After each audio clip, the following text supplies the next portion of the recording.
student.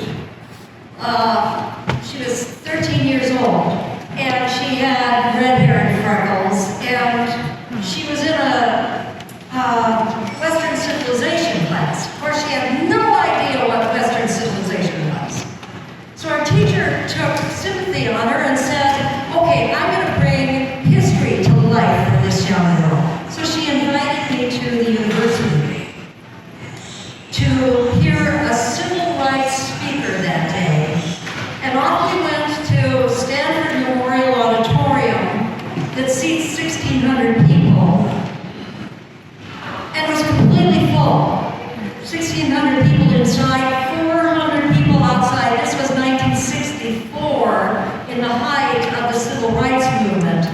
And so there was no room at the end, but my teacher said, oh, there is a jazz station down in the basement of this building, and I have a friend at it. Maybe we can sit in a cubicle and listen to this speech. So we did. We went around and went down and sat in a little room, sound listening room, and we heard this speech from a civil rights speaker in 1964. And we came out at the end, and we were out the back of the building, and 2,000 people left the front, the 1,600 and the 400 who stood out front and listened on speakers.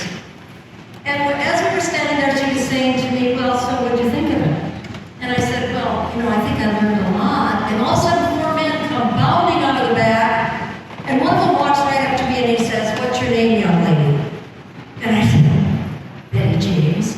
And he put out his hand and he said, well, Betty James, my name is Dr. Martin Luther King. And I'm so glad that you came today.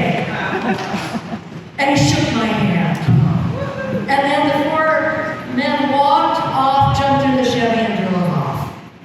Now, you don't always know what day it is that you are going to be deputized, that somebody's going to pass the torch to you, that somebody is going to put a stamp on you to work for justice, peace, liberty, and equality for all. But I can point to the day that it happened to me. And it took me a long time to understand it, but gradually I understood it. So now I'm going to change and say to you, because you're going to hear this every day, you're going to hear, why are you still fighting for the Equal Rights Amendment? Why are you still fighting for the ERA? And I'm going to tell you why.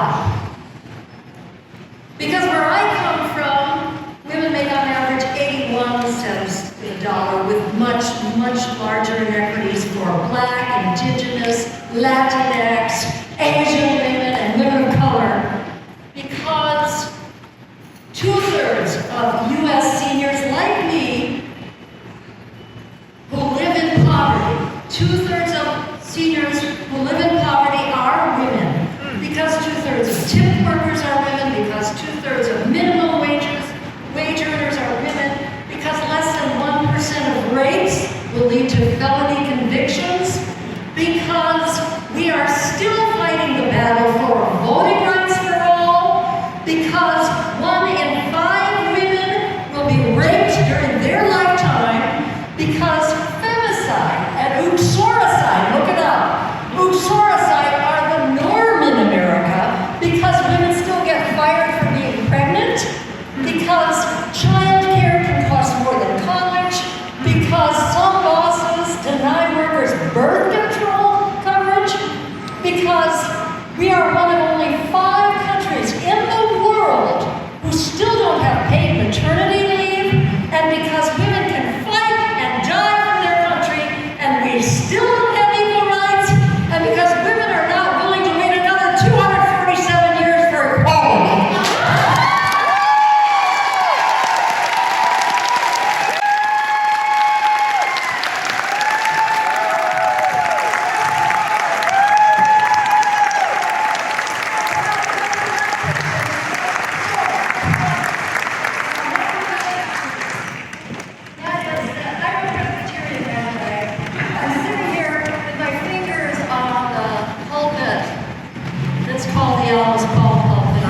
deputization of our ancestors, our foremothers. And let me tell you something, they were not perfect people.